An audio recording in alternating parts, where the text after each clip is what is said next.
बोल न्यूज़ में कहते हैं आपको खुशामदीद। मैं हूं आपके साथ रमशा साजर। मैं हूं अनविशा सलीम। हेडलाइंस आपने जानी, बुलेटिन का बाकायदा आगाज करते हुए सबसे पहले बात कर लेते हैं 27वीं आईनी तरमीम के हवाले से सियासी राब्तों की, जिसका सिलसिला अब तेज हो गया है। वजीर आजम शहबाज शरीफ से MKM पाकिस्तान, काफ लीग और इस्तेहकाम पाकिस्तान पार्टी के वफूद की अलग अलग मुलाकातें हुई। 27वीं तरमीम पर तबादला ख्याल किया गया। वज़ीर आज़म ने MKM पाकिस्तान के वक्त को आईनी तरमीम पर एतमाद में लिया और MKM के बल्दियाती मुसव्वदे को 27वीं तरमीम में शामिल करने की यकीन दहानी कराई। तर्जुमान MKM के मुताबिक तरमीम में MKM के बल्दियाती आईनी तरमीमी मुसव्वदे को मुस्लिम लीग नून सपोर्ट करेगी। 27वीं आईनी तरमीम पर इत्तफाक़ राय के लिए वज़ीर आज़म हाउस में सियासी राबते जारी। MKM वफ्द की वज़ीर आज़म से मुलाकात हुई। गवर्नर सिंध कामरान टेसोरी, खालिद मकबूल सिद्दीकी, मुस्तफ़ा कमाल, फारूक सत्तार, अमीनुल हक और ख्वाजा इजहार भी शरीक थे। वज़ीर आज़म शहबाज शरीफ ने वफ्द को आईनी तरमीम के मुजव्वज़ा निकात पर एतमाद में लिया और आर्टिकल 140A से मुताल्लिक मुजव्वज़ा बिल को आईनी तरमीम का हिस्सा बनाने की यकीन दहानी भी करवाई। चौधरी सालिक हुसैन की क़यादत में मुस्लिम लीग काफ का 4 रुकनी वफ्द भी वज़ीर आज़म से मिला। शहबाज शरीफ ने वफ्द को मुजव्वज़ा तरमीम पर ब्रीफिंग दी। इस्तेहकाम पाकिस्तान पार्टी के सदर और वफाकी वजीर मवासलात अब्दुल अलीम खान और वजीर मुमलिकत ओन चौधरी ने भी वज़ीर आज़म से मुलाकात की। 27वीं आईनी तरमीम पर मुशावरत में हुकूमत की जानिब से इसाक डार, अयाज सादिक, ख्वाजा आसिफ, आजम नज़ीर तारड़ और दीगर रहनुमा भी शरीक थे। वफाकी काबीना का इजलास कल सुबह 9 बजे तलब कर लिया गया। अहम इजलास में 27वीं आईनी तरमीम के बिल की मंजूरी दी जाएगी। इजलास की सदारत वजीर आज़म शहबाज शरीफ करेंगे। ये इजलास वजीर आज़म हाउस में होगा। वफाकी काबीना का इजलास कल सुबह 9 बजे तलब कर लिया गया है। अहम इजलास में 27वीं आईनी तरमीम के बिल की मंजूरी दी जाएगी। इजलास की सदारत वज़ीर आज़म शहबाज शरीफ करेंगे। आगे बढ़ते हुए आपको बताएं कि पाकिस्तान पीपल्स पार्टी की मरकजी मजलिस आमला का अहम इजलास आज होगा। मुजव्वज़ा 27वीं आईनी तरमीम पर तफसीली तबादला ख्याल किया जाएगा। आपको इस वजह से अपडेट करते हुए बताएं कि ज़राए के मुताबिक मुजव्वज़ा आईनी तरमीम में आईनी अदालत के क़याम, एग्जीक्यूटिव मजिस्ट्रेट्स की बहाली और जजों के तबादले के अख्तियार से मुतालिक शिकें शामिल हैं। तरमीम में NFC अवार्ड में सूबों के हिस्से के तहफ़्फ़ुज़ के खात्मे और आइन के आर्टिकल 243 में तब्दीली के नुकात पर ज़ेर गौर आएंगे। मुजव्वज़ा तरमीम के तहत तालीम और आबादी की मनसूबाबंदी के अख्तियारात वफाक को वापस देने की तजवीज़ भी शामिल है। पीपल्स पार्टी की क़यादत तरमीम के तमाम पहलुओं का जायज़ा लेकर अपनी हतमी पॉलिसी का ऐलान करेगी। चेयरमैन PTI बैरिस्टर गोहर कहते हैं 27वीं तरमीम का कोई मुसव्वदा अभी तक सामने नहीं आया। 26वीं तरमीम का दिखाया गया मुसव्वदा मंजूर करदा मुसव्वदे से मुख्तलिफ था। 26वीं तरमीम भी गलत थी और 27वीं तरमीम भी गलत है। उन्होंने कहा कि आईनी अदालतों की पहले भी मुखालफत की थी, अब भी करेंगे। जहाँ तक 27वीं तरमीम का है, अभी तक तो अंदाजा नहीं है कि उसके तदफाल क्या है, क्या क्या कुछ चीज़ें उसमें है। अभी हमारे पास कोई मुसव्विदा नहीं है। जो वर्शन हमारे साथ शेयर हुआ था उस वक्त स्पेशल कमेटी में और जिस वक्त फिर सेनेट में प्रेजेंट हुआ उसमें फ़र्क था। लेकिन हम ये कह रहे कि 26वीं तरमीम भी गलत थी और 27वीं तरमीम भी गलत थी। लास्ट टाइम भी जो कॉन्स्टिट्यूशनल कोर्ट आया उसमें हमारा ऑब्जेक्शन दिया। 27वीं आईनी तरमीम के हवाले से आपको अपडेट करेंगे। कल सेनेट में पेश किए जाने का इम्कान है। तरमीम पर तफसीली गौर के लिए कौमी असम्बली और सेनेट की मुश्तरका पार्लिमानी पार्टी बनाने का फैसला कर लिया गया है। ज़राए के मुताबिक चेयरमैन सेनेट इस तरमीम पर गौर के लिए कौमी असम्बली से अरकान के नाम तलब करेंगे। स्पीकर कौमी असम्बली की जानिब से भिजवाए गए नामों को शामिल करके दोनों ऐवानों पर मुश्तमिल मुश्तरका पार्लिमानी कमेटी तश्कील दी जाएगी। ज़राए के मुताबिक कमेटी को तरमीम के नुकात पर गौर के लिए 2 रोज़ का वक्त दिया जाएगा, जबकि सेनेटर फारूक एच नाइक को कमेटी की सरबराही देने की तजवीज़ सामने आई है। मुश्तरका पार्लिमानी कमेटी की सिफारिशात सेनेट में पेश की जाएंगी, जहां मंजूरी के बाद आईनी तरमीम को कौमी असम्बली में हतमी मंजूरी के लिए पेश किया जाएगा। 14 नवंबर तक आईनी तरमीम की मंजूरी को यकीनी बनाने का हदफ मुकर्रर किया गया है। स्पीकर पंजाब असम्बली मलिक मोहम्मद अहमद खान ने कहा कि वो सूबाई खुद मुख्तारी के हामी है और इख्तियारात निचली सतह तक मुंतकिल करने से निज़ाम बेहतर होगा। लाहौर में इंटर स्कूल स्पीच कंपटीशन से खिताब में उन्होंने मकामी हुकूमतों को आईनी तहफ़्फ़ुज़ देने, सूबाई हुकूमत को सियासी ताकत निचली सतह तक मुंतकिल करने, वफाक और सूबों के दरमियान नए मुआहिदे की ज़रूरत पर जोर दिया। कोई आपको बनाना पड़ेगा।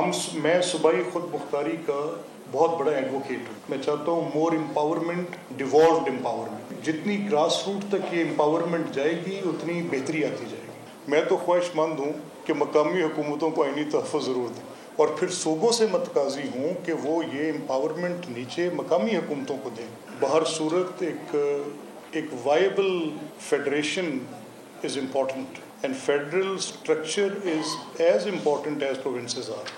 सदर काफली चौधरी शुजात हुसैन से साबिक वज़ीर इत्तलात फवाद चौधरी, साबिक गवर्नर से इमरान इस्माइल और महमूद मौलवी ने मुलाकात की है। चौधरी शुजात की रिहाइशगाह पर होने वाली मुलाकात में मुल्क की मजमूई सियासी सूरत हाल पर बातचीत की गई है। पाकिस्तान की तामीर और तरक्की और मुल्क को मुश्किल सूरत हाल से निकालने के लिए मिलकर काम करने पर इत्तफाक हुआ। फवाद चौधरी ने कहा कि चौधरी शुजात हुसैन ने लोगों को आपस में जोड़ा है। कर्क में पुलिस और सीटीडी की कार्रवाई में कलदम तंजीम का खतरनाक कमांडर मारा गया।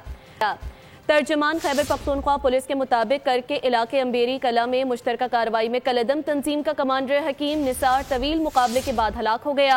4 घंटे तक जारी रहने वाली कार्रवाई में 3 पुलिस एहलकार भी जख्मी हुए।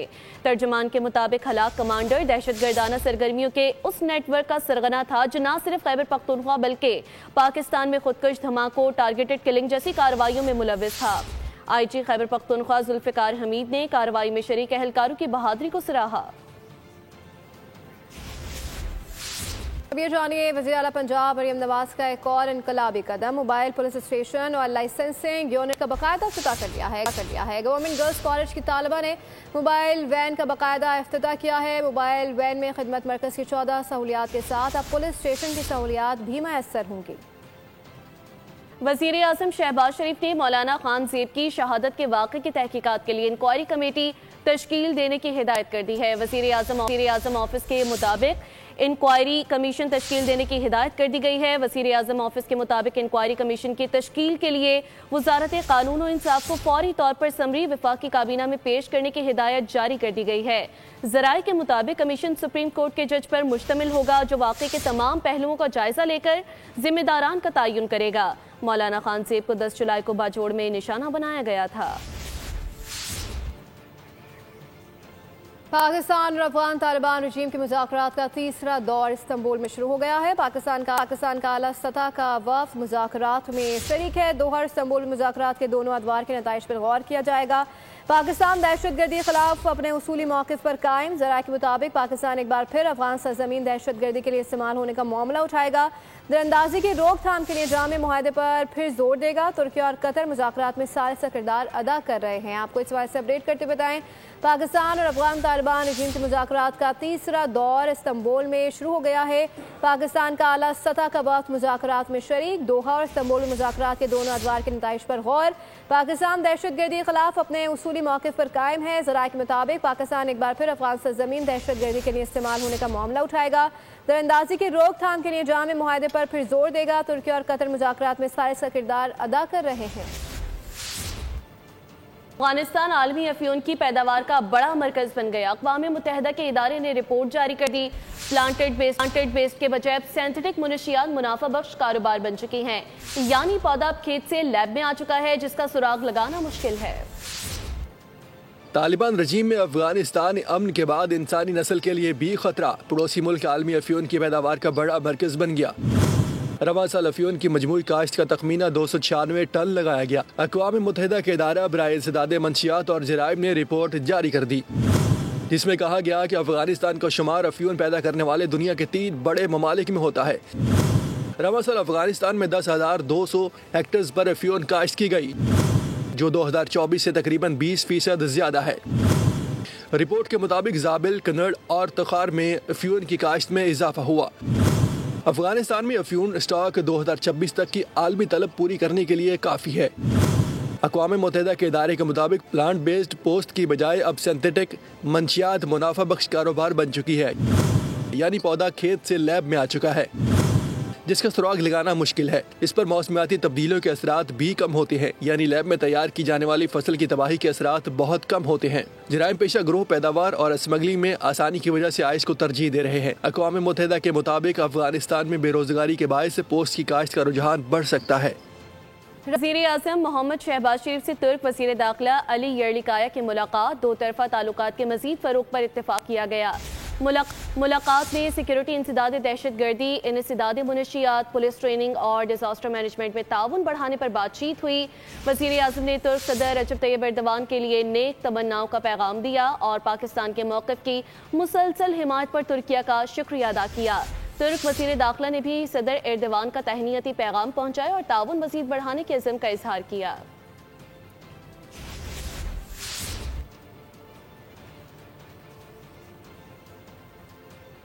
Welcome back. आम खबर शामिल करेंगे। आपको बताएं कि पाकिस्तान और जनूबी अफ्रीका के दरमियान वनडे सीरीज का सिलसिला ये जारी है और पाकिस्तान की जानिब से 270 का टारगेट दिया गया है जनूबी अफ्रीका को।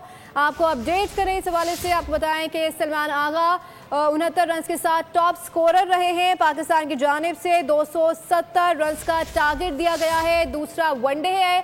साइम अयूब ने 53 रन की इनिंग्स खेली है। अपडेट करें आपको मैच के बाद, साइम अयूब ने 53 रन की इनिंग्स खेली है। फ़खर जमान 0, मोहम्मद रिजवान 4 और बाबर आजम 11 रन बनाकर पवेलियन लौट गए हैं। आपको अपडेट कर रहे हैं, पाकिस्तान की जानिब से 270 रन का टारगेट दिया गया है जनूबी अफ्रीका को। 1-0 की बढ़तरी पाकिस्तानी टीम को हासिल है। दूसरा वनडे है जो आज खेला जा रहा है। सलमान आगा ने 69 रन के साथ टॉप स्कोरर रहे हैं, जबकि आपको अपडेट करें साइम अयूब ने 53 रन की इनिंग्स खेली है। आम खबर से आपको आगाह कर रहे हैं, पाकिस्तान की जानिब से जनूबी अफ्रीका को 270 रन का टारगेट दिया गया है। साइम अयूब की जानिब से 53 रन बनाए गए हैं। आगे बढ़ते हुए आपको बताएं कि मुजफ्फरगढ़ में 4 रोज़ा 10वीं थल जीप रैली का आगाज हो गया। पहले मरहले में मुल्क भर से रेसर्स ने रजिस्ट्रेशन और टिकटिंग करवा ली है। दूसरे मरहले में तमाम कैटेगरीज के क्वालिफाइंग राउंड के मुकाबले होंगे। मुजफ्फरगढ़ के इलाके हेड मोहम्मद वाला के मुकाम पर थल जीप रैली का आगाज हो गया। रेसर्स ने रजिस्ट्रेशन, टैगिंग और इंस्पेक्शन मुकम्मल करवा ली। इवेंट में खवातीन भी बड़ी तादाद में शरीक है। थल रैली का टैगिंग डे है और इंतजाम हमेशा की तरह बहुत अच्छे हैं। ट्रैक जो है ना, यहाँ पर सबसे इम्पोर्टेंट चीज़ ये है कि आपने अपनी गाड़ी को कंट्रोल में रखना है। और लास्ट टाइम तो हम विन कर गए थे, फर्स्ट आया था, और इस बार भी पुराज़म है हम इंशाल्लाह कि इस बार भी हम विन करेंगे। यहाँ पे बहुत अच्छा ट्रैक ऑर्गेनाइज हुआ है अच्छे तरीके से और पहले से ज़्यादा इम्प्रूव्ड है। थल जीप रैली के लिए हर तरफ चमचमाती और धूल उड़ाती गाड़ियां मैदान में उतर आई। जहां जीप रेसर्स ने अपनी महारत के जौहर दिखाने के लिए ट्रैक पर रेकी कर रहे हैं, तो वहीं उनके मुकाबलों के लिए तैयार की गई खूबसूरत गाड़ियां तवज्जो का मरकज बनी हुई हैं। जबकि मैक्स डर्ट रेसिंग क्लब के 30 से ज्यादा जीप रेसर्स भी रैली में शरीक है। थल जीप रैली के दूसरे मरहले में तमाम कैटेगरी के लिए क्वालिफाइंग राउंड के मुकाबले होंगे, जिसके लिए 3 किलोमीटर का ट्रैक बनाया गया, जो साल भर इन मुकाबलों की तैयारी करने वाले जीप रेसर्स का इब्तिदाई इम्तिहान लेगा।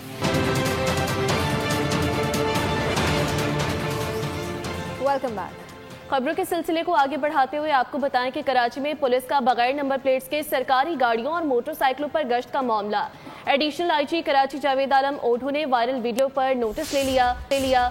कोई भी सरकारी गाड़ी या मोबाइल या पुलिस के जेर इस्तेमाल मोटरसाइकिल बगैर नंबर प्लेट के सड़क पर न लाने की हिदायत कर दी गई। वाज़ेह किया कि अगर किसी भी पुलिस मोबाइल या मोटरसाइकिल को बगैर नंबर प्लेट के पाया गया तो मुताल्लिका अफसर के खिलाफ महकमा कार्रवाई अमल में लाई जाएगी। कहा कि तमाम फील्ड अफसरान अपने मातहत अमले की सख्त निगरानी करें और इस सिलसिले में किसी भी गफलत को बर्दाश्त नहीं किया जाएगा। मानसहरा की खूबसूरत जन्नत नज़ीर वादी कागान में बर्फबारी के बाद सयाहों ने अपनी फैमिली के साथ डेरे डाल लिए। सयाह इस बर्फबारी के मौसम को खूब एंजॉय कर रहे हैं। देखते हैं मानसहरा से चौधरी कैसर की रिपोर्ट। मानसहरा की जन्नत नसीर वादी कागान में बर्फबारी के बाद मौसम खुशगवार हो गया। पहाड़ों ने सफेद चादर ओढ़ ली। सयाहों ने वादी कागान का रुख कर लिया। सयाहों का कहना है वादी कागान के खूबसूरत पहाड़, बहते झरने और खूबसूरत झीलें देखकर इंसान खुदा की तारीफ किए बगैर नहीं रह सकता। यहाँ पे बहुत अच्छा मौसम हुआ है। आप लोगों को चाहिए कि बाहर जाने के बजाय आप अपने मुल्क को एक्सप्लोर करें, ज़्यादा से ज़्यादा घूमें। यहाँ पे बहुत अच्छा मौसम हुआ है, बर्फबारी बहुत ज़्यादा हो रही है। कल रात को यहाँ पे बहुत अच्छी स्नोफॉल हुई थी और यहाँ पे बहुत ज़्यादा फैसिलिटीज़ है और आप लोग भी यहाँ पे घूमना है, बहुत मज़ा आता है। नारायण घूमने आए हैं और कल स्नोफॉल आए हैं, आप लोग भी आएगा। यहाँ पे रास्ते भी खुले हुए आए और अपना एंजॉय करें, अपने फैमिली के साथ आएँ और अपने फ्रेंड्स के साथ आएँ, जिसके साथ भी आप आना चाहें आएँ और एंजॉय करें। हम नारायण आए थे, यहाँ पे बहुत सारी स्नो हो रही है रात को और अभी बहुत सर्दी है। ये बहुत अच्छा मुल्क है। सिर्फ मुल्क ही नहीं, गैर मुल्की भी जन्नत नज़ीर वादियों का रुख करते हैं। हर साल लाखों की तादाद में सयाह कागान का रुख करते हैं और खूब एंजॉय करते हैं। चौधरी कैसर, बोल न्यूज़, मानसहरा। इसी के साथ बुलेटिन से फिलहाल इतना ही। मज़ीद अपडेट्स के लिए विजिट कीजिए bolnews.com। आप देखते रहिए बोल न्यूज़। सब्सक्राइब करें और बेल दबाएं ताकि कोई खबर रह न जाए।